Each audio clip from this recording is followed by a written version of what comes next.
One simple idea. Turn your dreams into a licensing goldmine while letting others do the work. By Stephen Key, author.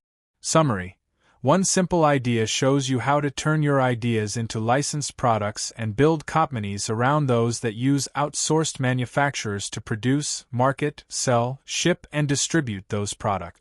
Food heating lunchboxes, biodegradable deodorant, a Zen rap album, an easy self-tester for alcohol levels. The number of ideas I've come up with over the years is staggering, trust me.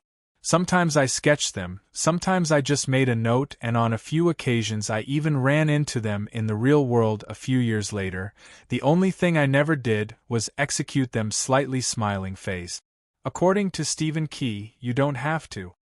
He's been renting out his own ideas for decades, coming up with small tweaks and incremental improvements to existing products and then licensing them with established companies, who go on to build and sell the product. In one simple idea, he teaches you how to do the same. Here are 3 lessons from one simple idea. Eliminate the competition by partnering with them. Get your foot in the door of manufacturers with referrals from established buyers. For new products, always make sure they appeal to a sub-audience. Want to leisurely license your ideas and make money? Let's do this. Lesson 1. Eliminate your competition by simply partnering with them. When you come up with ideas that are incremental improvements, they have the benefit of being validated already. If people buy red umbrellas, chances are they'll buy green ones too. However, it also means that there will already be plenty of others trying to sell differently colored umbrellas. Stephen suggests taking on a "if you can't beat M, join M" mentality and to always explore opportunities to work together with competitors. For example, his company Hot Picks creates fun guitar picks, covered with pictures of celebrities or shaped in the form of certain symbols or even Disney characters. Instead of starting a war with their competitor Dunlop, they simply hired them as a contractor to produce their guitar picks, turning a fight over market share into a win-win situation. Whether these collaborations are about marketing, service, or production doesn't matter, but trying to turn enemies into allies will save you a lot of time and stress. Lesson 2. Use referrals to get your foot in the door with good manufacturers. One of the most crucial points of licensing out your idea for custom-designed popcorn buckets is finding someone who makes really good popcorn bucket. We've all bought a cheap knockoff with a wrongly spelled, fake designer brand name at least once in our lives, at least I know I have, or gotten a product that fell apart the minute we looked at it. Renting out your ideas means that in the end, you'll stand for the product's quality with your name, so make sure you live up to it. As Warren Buffett likes to say, it takes 20 years to build a reputation and 5 minutes to ruin it.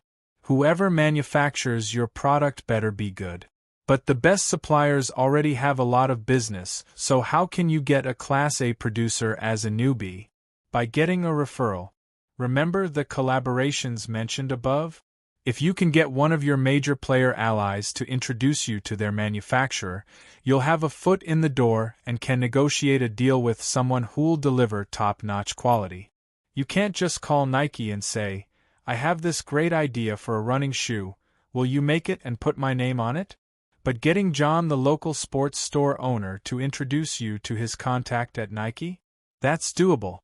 Lesson 3. When you come up with new products, make sure they appeal to a sub-audience of your current customers.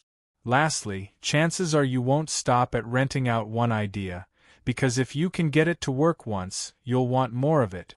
But there's one pitfall you have to avoid when coming up with more products that are similar to your previous one: changing the target audience. For example, let's say you've come up with an extra set of custom hiking trail maps for a car navigation system. The product's out, it sells, people love to drive around mountains knowing where to go. So now you think, why not sell an ambient lighting system for cars that adapts depending on what music's playing? Sure, this is also a car gadget, but the audience is entirely different.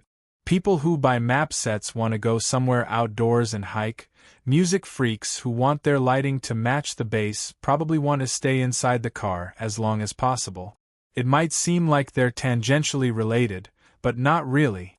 Instead, build something that either serves the same customer segment or a subset.